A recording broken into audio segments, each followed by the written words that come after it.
Hey folks, I was out here this evening. I was going to show you something while I had a minute, because a good friend of mine, being Kennedy up there and close to home here, made a video about pin holders and things for your tractor. Anyway, this is what I've done for years, and I mean years and years. I've got that little New Holland up here that's, well, it's 2011, so what, it's about 13-14 years old, and one of the first things I did was make a pin holder for it. But I've learned over the years how to make these things real quick. I take and cut this 3/8 chain about right there, and I'll cut that end out of that length, and then this big part, this end of it, the longer end, I weld onto the lift arm. And the reason I'm showing you this is it takes 2 links to make you 2 pin holders, one for each arm. And like I say, this is just extra chain I've had. I mean, over the years, you acquire things. I'll take you up here and show you what I was talking about. And this really helps for a place to store your pins. Like I say, Ben brought this up in one of his videos.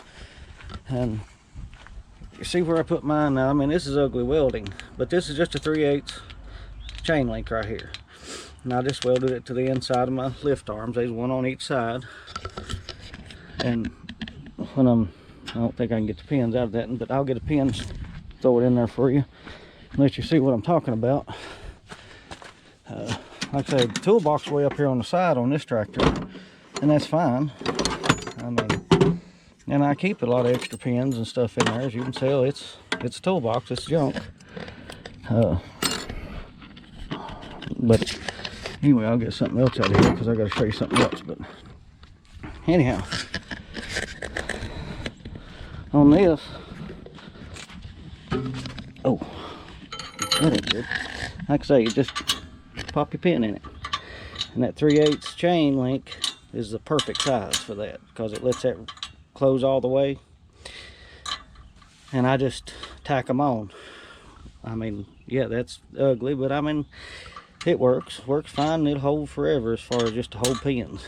Now, another thing I do, especially on this Kubota, these pins, when you get them, are just a pin, and they got a little bitty lip right here around the top. So you can tell I took a big washer and run it up there, run some weld around it, had some chain, welded that chain to it, tacked it back here on the stabilizer arm, and that way I can't lose that pin. I mean, it can fall down there and all I got to do is grab it. And like I said, that is a big handy thing too. Now, on a lot of these tractors, especially the bigger ones, you get a category 2 ball. Well, a lot of my implements are category 1, so I got a spacer that goes over this pin and makes it a category 2. Now, if you're a New Holland guy, and the Workmasters, a lot of them have a dual ball. In other words, you turn it one way and it's 2, and turn it another way and it's 1. I don't know how many tractors have that, but that is probably the handiest thing I've ever seen on a tractor as far as having a dual ball inside here. But if you don't have that, this is what I do. Now, there's a spacer here. This is a spacer. It goes from category 1 pin to a 2 ball. What I did, right up here on my holder, I took a piece of rebar, took this holder off. There's two bolts here that hold it. Took the holder off when I first got the tractor. Took a piece of rebar and bent it up here. That rebar is, I'd say, 10 inches or so. And when I take my sleeves off, in other words, I unhook this, take the sleeve off. This is one of them, or a similar one. I just take and drop it up here, and they'll sit on there. And that keeps your sleeves right here for your 1 to 2. Always right here at your fingertips. You can get it from either side, doesn't matter. They won't vibrate off there. I mean, like I say, you put that on. Next time you go to hook up another category 1 implement, and you're good to go. But like I say, these are 3 things. Number 1, I would not buy, if I can help it, I won't buy a 3-point hitch without the extendable link arms. These extendable link arms are absolutely almost a necessity for me now. I wished my smaller tractors had these. This should be standard on every tractor from 25 all the way up to 180 horsepower. Well, I'll give or take, you know what I mean, or at least up to 100, because once you get so big, you're going to run a quick hitch on it anyway, because you ain't going to be moving this equipment around. But these are a have to. These add-on pin holders are a must for me. As soon as I get a tractor, I'll put these on it. The next thing I'll put on it is a chain to hold any type of pin that has to be back here. I mean, to make sure those pins stay with me. And then if necessary on these bigger tractors, if it's category 2 and 1, I'll put this bar up here. And there's several tractors running around in our area. If you've got one that has this bar welded somewhere up here on this top link or 3-point or something, where I've modified them, I'll just tell you, there's about 6 or 7 running around in Tri-Cities, Northeast Tennessee, Southwest Virginia area where I've traded in and sold over the years that'll have that bar there, and that's because I put it there. But that really makes a difference, really makes a big difference in your 3-point, because you've got a place to store your pins. They're easy to get out. You can get them out one-handed. Like I say, I mean, it's just real easy. Get them out one-handed, stick them in, good to go. Like I say, good or bad, you'll see something else I do. I don't recommend it. Neither does the manufacturers. The manufacturers don't because of liability. But the PTO guard on top, yes, I take them off. Granted, they flip up and everything and all that good stuff, but they get in the way. I mean, you've got a PTO guard that sticks out back here, flips up, and if you ain't careful, your top link, if this happens to drop down, because it'll drop all the way as far as it'll let it drop, I mean, you can bend that with this top link. Now, I know it's not here right now, but on a new tractor, I take these off. That's my decision, not yours. Do that at your own risk. But it also gives you easier access to the oil fill and the fill dipstick back here. Like I say, all these tractors are similar, but they're not the same. I'll mention something else while I'm here. If you get a loader on a tractor and it's bouncing, in other words, you lift it up and you start to come down, it's a bouncing, and you can't figure out why that loader's bouncing, well, you need to come back here and adjust your draft link. Believe it or not, your draft has a whole lot to do with how your loader's operating. If you've got the draft link on one of your tractors, I know that sounds crazy, but it has to do with a lot of the hydraulics and stuff. And I've had this tractor, I've had to adjust the draft link because it wanted to bounce on the way back down when I first got it.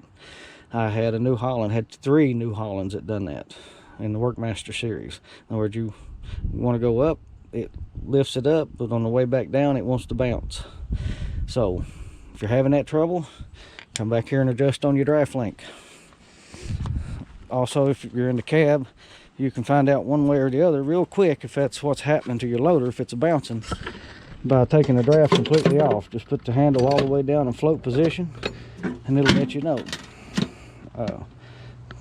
It took me and a dealer 9 trips to the dealer to fix that, but like I say, these are made a little different because it's the first ones I done, but this is the 2011 New Holland. These are my pin holders. They've been here forever. Well, as long as I've had the tractor now. Like I say, this one's only a category 1, so I don't have the pin up here. This shield I did leave on. There's no reason not to leave it on. It's real easy. I would love to make some permanent bar links instead of these turnbuckle style. That's the worst thing it ever put on a tractor is turnbuckle style links. But I haven't done it to this one, but the 3-point ain't on this one yet either. But if I ever put the 3-point on it, after I take the backhoe off, it'll have pin holders, simply because the pin holders are an absolute game changer. A couple of other things, like I say, loader chain hooks. And another thing, on my buckets, I put a receiver hitch in the middle. I mean, not only for trailers, it's a great anchor point, gives you a good center of the bucket. I mean, I measure it out. You know, this one here, I had to add a piece of angle here, and this is welded to the angle, and it gets a lot of use. This bucket's been on 2 Kubotas I've had now, 2 of them. And these chain hooks, like I say, indispensable. And I try to line the chain hooks up on each side pretty close with the loader arms. I don't go outside, I don't come out here outside, and I don't go back here on the back. I go right here on top, that way I can see them. And I try to keep the load in line with the loader booms, and try not to chain one side or the other, because you can tweak this loader, believe it or not. I don't care how strong it is, you can tweak the loader. Like I say, just little tips that I do to make a tractor nice. If you've got a Kubota tractor, there's a short on my website, YouTube channel, about adding this toolbox. Kubotas aren't known for toolboxes, and what I've done is, like I say, I made me an L bracket. It attaches right here to the side of the step. I unbolted this step off of here. These 2 bolts under here, 2 bolts under here. Added the bracket to it. I mean, so it's part of the step. Toolbox, actual toolbox, handiest thing I ever put on this tractor, as far as other than the pin holders. But anyway, it's just a short video, and hope it's all right, and hope it lets you see what it is I do to the tractor. Hope I explained everything to you the best I could, and Ben, I hope that makes sense. Maybe it'll help you. Like I say, you already know all this, but anyway, have a good one. See you later.